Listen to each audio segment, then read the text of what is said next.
नमस्कार, मैं हूं रणवीर सिंह भादु, बाड़मेर राजस्थान से, और बहुत ही महत्वपूर्ण विषय को लेकर आपके बीच में आज उपस्थित हुआ हूं।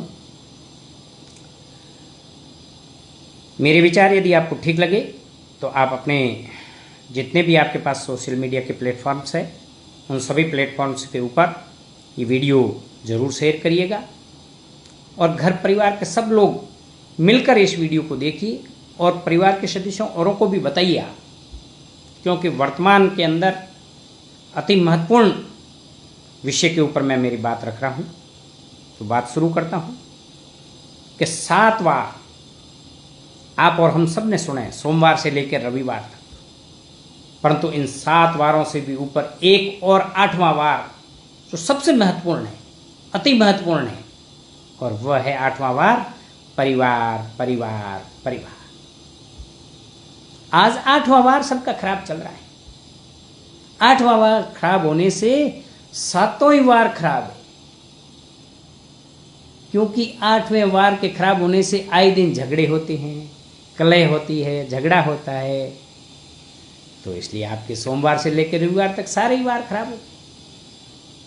परंतु ठीक आज से 40-50 साल पहले सब लोग 8वें वार की पूजा करते थे। 8वां वार सबका अच्छा था, इसलिए 7वें वार अच्छे रहते थे। 7वें वार, 8वां वार अच्छा कैसे था? 8वां वार ऐसे अच्छा था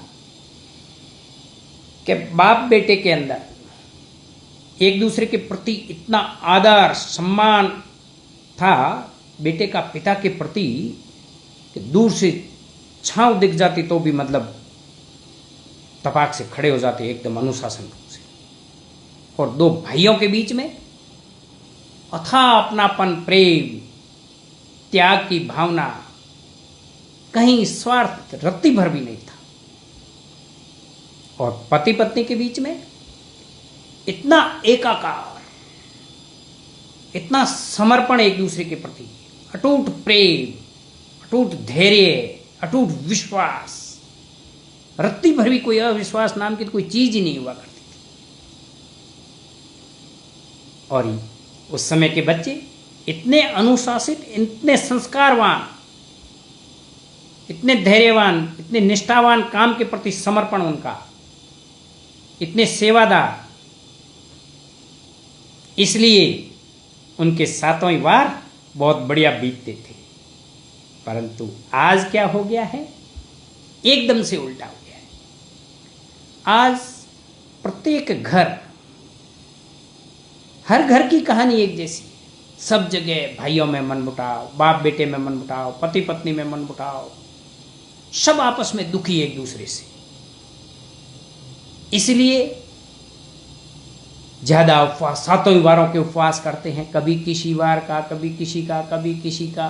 दुनिया भर के हम मंदिरों के, न मठों के, न मस्जिदों के, न गिरजाघरों के, न गुरुद्वारों के फेरियां बोलते हैं, मत्था टेकते हैं, चक्कर लगाते हैं, चढ़ावा चढ़ाते हैं, बोलते हैं, कथावाचकों के अंदर कथाओं के सुनने जाते हैं, संत महात्माओं के पास जाते हैं, मठों में जाते हैं, सब जगह, क्योंकि सारे लोग दुखी। परंतु मेरे भाइयों, मैं आपको एक बात सच्चाई से बताना चाहता हूं, ईमानदारी से, सच्ची बात है कि दुनिया के अंदर कोई ऐसा महापुरुष नहीं, कोई ऐसा स्थान नहीं जो आपको इस समस्या का समाधान बता दे। यदि हो जाता तो ये भीड़ें इतनी नहीं होती जो आजकल दुनिया भर के जा रहे हैं, सब लोग भीड़ के भीड़, सबका समस्या का समाधान हो जाता। नहीं, कहीं समस्या का समाधान नहीं है। यदि कोई इस दुनिया के अंदर सबसे बड़ा कोई तीर्थ स्थान है तो वह हमारा घर है। सबसे अच्छा कोई श्रेष्ठ मंदिर, सबसे अच्छा कोई श्रेष्ठ मस्जिद, सबसे अच्छा कोई श्रेष्ठ मठ, सबसे अच्छा कोई श्रेष्ठ गुरुद्वारा है तो वह हमारा घर है। और सबसे श्रेष्ठ कोई मूर्तियां हैं तो वो घर परिवार के अंदर रहने वाली, चाहे वो दादा दादी हो, माता पिता हो, ताऊ ताई हो, चाचा चाची हो, भाई बहन हो, या पति पत्नी हो, ये सारी जो शक्तियां हैं, इन सब की पूजा करिए आप। तो आज एक संकल्प लेना है इस वीडियो के बाद में। जो समय हमारा बीत गया उसको हम वापस नहीं ला सकते, नहीं लौटाया जा सकता, परंतु बचा हुआ जो जीवन है हमारा, उसको हम अच्छा बना सकते हैं, उसको हम श्रेष्ठ बना सकते हैं, आगे का जीवन हम अच्छा जी सकते हैं। तो एक काम करिए, जिन भाइयों के बीच में मनमुटाव है वो आज ये संकल्प लें कि हम सारा मनमुटाव छोड़ते हुए, त्यागते हुए, एक भाई दूसरे भाई के पास जाएगा, माफ़ी मांगेगा, भाई मेरी गलती हो गई, तुम बड़ा भाई है, मैं तेरे से छोटा भाई हूँ, और क्षमा कर, वापस गले लग जाओ उस भाई के, रो के और लिपट जाओ, खूब लिपट के रो और कहो भाई 10-15 साल पहले का जो समय था, आप मुझे किस प्रकार गोदी में उठाते थे, किस प्रकार हम साथ साथ खेलते थे, आप खिलाते थे, किस प्रकार सुलाते थे, नहाते थे, क्या प्रेम था आपके बीच में, वो प्रेम वापस लौटाओ। इसी प्रकार यदि बाप बेटे में कहीं मनमुटाव है तो जितने भी बेटे संतान हैं उनसे हाथ जोड़ के विनती करता हूँ, आज ही आप सारा कुछ भूलते हुए वापस जाइए, माता पिता के चरणों में लिपट जाइए कि गलती हो गई हमसे, बहुत बड़ी भूल हो गई, अब हम ऐसी भूल नहीं करेंगे। तो आप देखना क्या माता पिता आपको गले से, छाती से लगाते हैं, क्या अंदर से आशीर्वाद निकलता है जिसका कोई कल्पना नहीं कर सकता, दुनिया में कहीं वो आशीर्वाद नहीं मिल सकता आपको। यदि कहीं पति पत्नी में भी मनमुटाव है, कोई दूसरे से दूर हैं, तो वो भी आज इस वीडियो को देखकर जाइए आप वापिस। पति जाएगा पत्नी के पास, चल मेरी गलती हो गई, आज से अपनी वापस पुनः दोबारा शादी हो रही है, तो चल मैं आगे से कुछ नहीं कहूँगा, सब भूल जाओ, नए सिरे से जीवन शुरू करते हैं। फिर देखना आपके घर के अंदर किस प्रकार की खुशियां लौटाएगी, सारी दरिद्रता, सारी बीमारी दूर भाग जाएगी। क्योंकि सारी चीजें कहाँ से आई थी, ये सारी चीजें घर के अंदर कलह से आई थी। जिस घर के अंदर झगड़े होते हैं, कलह होते हैं, लड़ाई झगड़ा होता है, हिंसा होती है, क्रोध है, वहां दिव्य शक्तियां, सकारात्मकता नहीं रहती, वहां दूर भाग जाती है।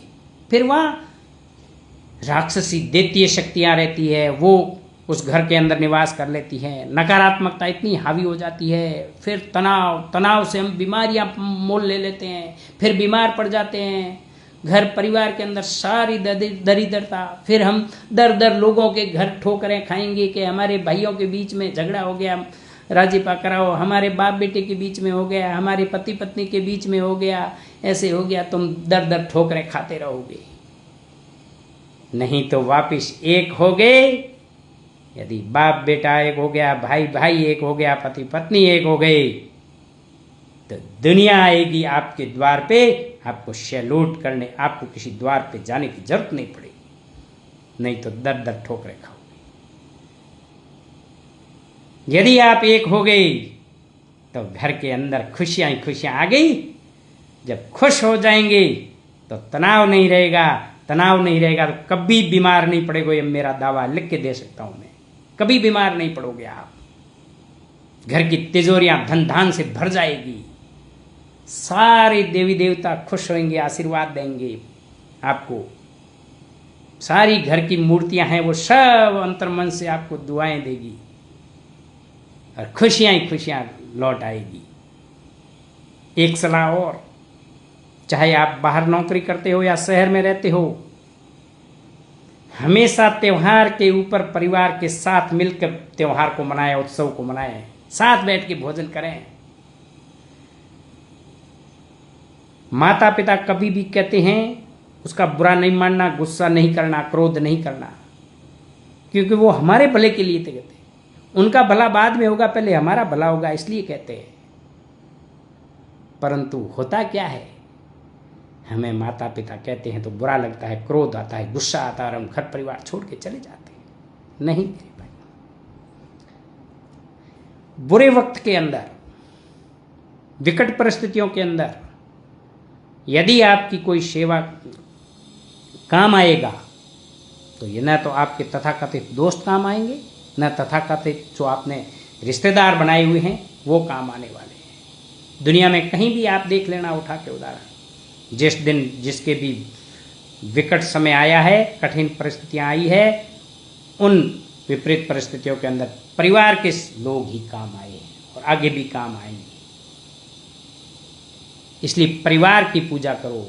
यदि 8वें वार की पूजा कर ली तो 7वें वार आपके अच्छे हो जाएंगे। कहीं कोई आपको जाने की जरूरत नहीं है, कहीं कोई जाने की जरूरत नहीं। इसलिए 8वें वार की पूजा करो। अंतिम बात ध्यान से सुनना, परिवार से बड़ा कोई धन नहीं, परिवार से बड़ा कोई धन नहीं, पिता से बड़ा कोई सलाहकार नहीं, और मां की छांव से बड़ी कोई दुनिया नहीं। मां की छांव से बड़ी कोई दुनिया नहीं।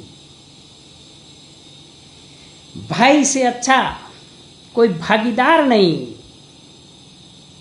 और बहन से बड़ा कोई शुभ चिंतक नहीं, पत्नी से बड़ा कोई दोस्त नहीं, और पति से बड़ा कोई परमेश्वर नहीं, बेटी से बड़ा कोई प्रिय नहीं, और बेटे से बड़ा कोई मूल्यवान नहीं। इसलिए परिवार के बिना जीवन नहीं, जीवन नहीं, जीवन नहीं। इसलिए परिवार की पूजा करिए, 8वें वार की पूजा करिए, तो 7वें वार आप सबके अच्छे बन जाएंगे। बहुत बहुत धन्यवाद। नमस्कार।